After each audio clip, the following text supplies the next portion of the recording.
खोड़ा में केनालन वारे मामले ते पीपीए जे काउंसलर इस्तीफ़ा ॾेई छॾी। वार्ड नंबर 1 जे जनरल काउंसलर बशीर उजण पार्टीअ जी बुनियादी मेंबरशिप तां बि इस्तीफ़ा ॾेई छॾी। काउंसलर जो चवणु आहे त हू केनालन वारे मामले ते इस्तीफ़ा ॾिनी आहे। खोड़ा मां ही अहम ख़बर अव्हांखे ॾियूं पिया।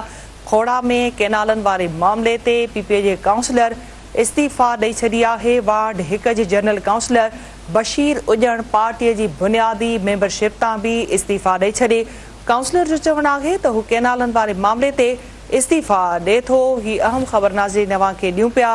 खोड़ा में केनालन वारे मामले ते पीपीए जे काउंसलर इस्तीफ़ा ॾेई छॾी आहे। वार्ड 1 जे जनरल काउंसलर बशीर उजण पार्टीअ जी बुनियादी मेंबरशिप तां बि इस्तीफ़ा ॾिने। काउंसलर जो चवणु आहे त हू केनालन वारे मामले ते इस्तीफ़ा ॾिए थो। अहम ख़बर नाज़रीन अव्हां सां शेयर कयूं पिया त खोड़ा में केनालन वारे मामले ते पीपीए जे काउंसलर इस्तीफ़ा ॾेई छॾी आहे।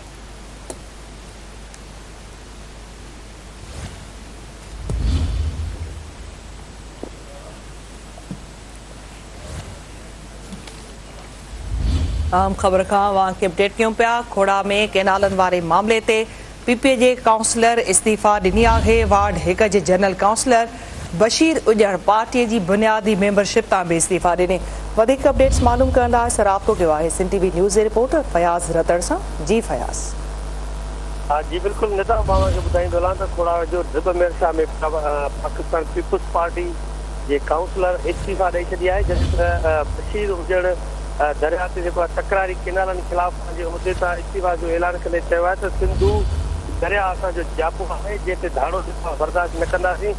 सिंधू दरिया ते धाड़े ख़िलाफ़ जेको आहे सिंध जो लखे एकड़ ज़रई ज़मीनूं बंजर जेके आहिनि उहे भड़कियूं आहिनि। मां पाकिस्तान पीपुल्स पार्टी छॾे केनालनि ख़िलाफ़ जेको आहे जिदोजहद कंदड़नि सां साथ ॾियण जो ऐलान कयां थो ऐं 3 अप्रैल ते गंबड़ में थींदड़ तारीख़ी एहतिजाज जी भरपूर जेका आहे हिमायत कयां थो ऐं समूरनि साथियुनि सां गॾिजी एहतिजाज में शरीक थींदुसि। हुन मौक़े ते जेको आहे GD अॻवान कामरेड निसार अबड़ो, शाहिद रसूल ऐं तारिक हुसैन ऐं हाजी अमाला नारे जो ॿिया पिणु जेको आहे मौजूदु हुया।